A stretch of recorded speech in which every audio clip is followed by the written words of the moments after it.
the best of the week on Relevant Radio. We're going to be unpacking what my producer, Jim, just absolutely loves so much. He said I had to talk about, and that's the Barbie movie. He actually didn't love the film. I don't think he saw it. I don't think he would, but he did say, there we go. No, he didn't. He made it very clear. But he did say that I needed to talk about it. And, I'm glad I am, because I've spent the last few days just sitting with people who have watched the film. I haven't seen it. I haven't gone to the movie theater, I think in years, since sometime in 2020. It was with a replay on the 50th anniversary or something in one of the Star Wars movies. Original. It was fantastic. But Barbie movie, I am actually fascinated by everything that's been going on with this conversation. Barbie came out in 1959, really reached its peak in the 1990s. Its popularity being predominantly among the millennial generation. And so I think this film is rather nostalgic for millennial women. At least I hope mostly millennial women. But here's what's interesting. As I've been talking to people, I feel like I have seen the movie at this point, because we have ran through plot lines. I have seen so many different perspectives on it, had a lot of conversations. I really never thought that I would say this, that so many people are actually kind of philosophizing about Barbie and Ken. It is kind of interesting. I never thought I'd put those three words together. But here's what's interesting. When I think of Barbie and I heard the Barbie movie was coming out, I thought, it'll be nostalgic for millennials who want to see the movie because it's brand recognition. It's going to be nostalgic. Barbie, I think some people want to call her a feminist icon. I think I would kind of argue otherwise, actually. So when I think about Barbie, I think about playing with Barbies. It was a short-lived phase for me, but playing with Barbies, got Barbie clothes, shoes, she's already got the elevated feet for the high heels. I love high heels. There are a lot of elements to that where people played house with their Barbies. They played marriage with their Barbies. If they had a Ken doll, I don't think I was allowed to have a Ken doll too. Although I think I remember most of our Barbie stuff we bought at garage sales because, again, toys. I think there's so much pressure on parents today to always buy the newest, nicest toy. We got some of our best toys at garage sales, just saying.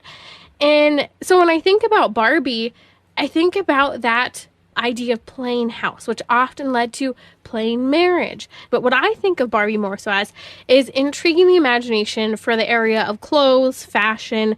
Here's where the rubber meets the road. People are talking about the Barbie movie, and I think it's pretty significant. If you follow the storyline, and if you haven't, you have this Barbie make-believe world where, and interestingly, a mom who's kind of millennial age is the one who's directing and playing with the Barbie itself. And so you have this Barbie world and everything is very fashion oriented. It's fake. It's superficial. It's make-believe. And there's this dichotomy there where suddenly Barbie has the opportunity to go into the real world. And at the end of the film, she essentially has the opportunity to choose to stay in Barbie land or to live in the real world. And isn't that the option before all of us today, to stay on the level of the superficial, the make-believe, you do you make your own reality, versus acknowledging the real world and all of its good elements and all of its hard truths. So here, I think, is what's interesting. If you look at the movie and many of the people who are commenting on it, what's interesting is that there are so many different takes on the film that it seemed to appeal to everyone. Now, I think big picture, I think there's a reason for that. Movie creators today are having to create movies attempting to make 4-quadrant films. I do not think this is a 4-quadrant film, but attempting to make films that appeal to the masses. But how do you make films that appeal to the masses when we are so polarized in many respects as a society? And so I think this film left a lot of things very open-ended and open to interpretation. And I think that there were a lot of things in the film that people could take in different directions. So it appealed greatly to feminists. It upset some people.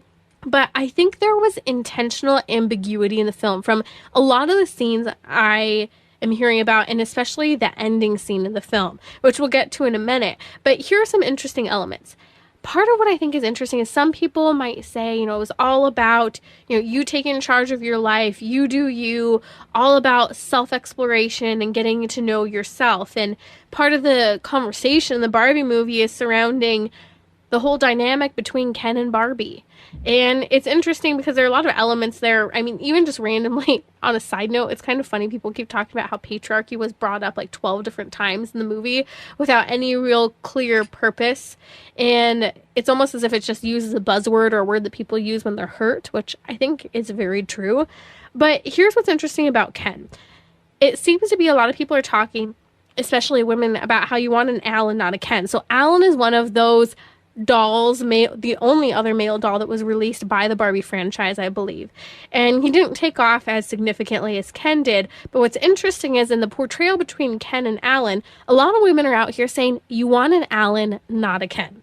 So Ken ended up being rejected by Barbie at the end of the day because he really needed to, quote, find himself. And part of what they portrayed in the film is that Ken really only existed if Barbie loved him or looked at him. And he was just waiting around for Barbie to pay attention to him. And so Barbie ends up saying, no, you need to find yourself. And one of the key messages I'm hearing people take from that is that men, and I would say it's a message for women as well, you are more than the person who you are with. That you need to understand yourself apart from the person you are with. While the person you're with should help you understand yourself more, that's a whole nother conversation. But that idea of kind of just waiting around like a dog to be given attention, I think in many respects Ken was just another stereotypical low grade portrayal of men in society, which is unfortunate. But then you did have this Alan character, which they didn't put a lot of emphasis on him in the movie. And again, I think he was actually canceled. I might be wrong because every single Barbie character was based off of a different doll that they actually released. But at one point in the film, he ends up just kicking butt against the Kens who take over the Barbie world at one point. And he is the one person who stands up for Barbie. And so a lot of people are saying you want an Alan, not a Ken. You want someone, ladies, who stands up for you and takes care of you. And this idea of handling business when he needs to. And also, he didn't have to be the star of the show. Juxtaposed to Ken, there's a certain respect of effeminization in Ken that's seen. And I think that what I'm hearing, and I would agree with this, Ken is a product of a feminist culture. He's a product of what we see in a lot of men today of effeminacy.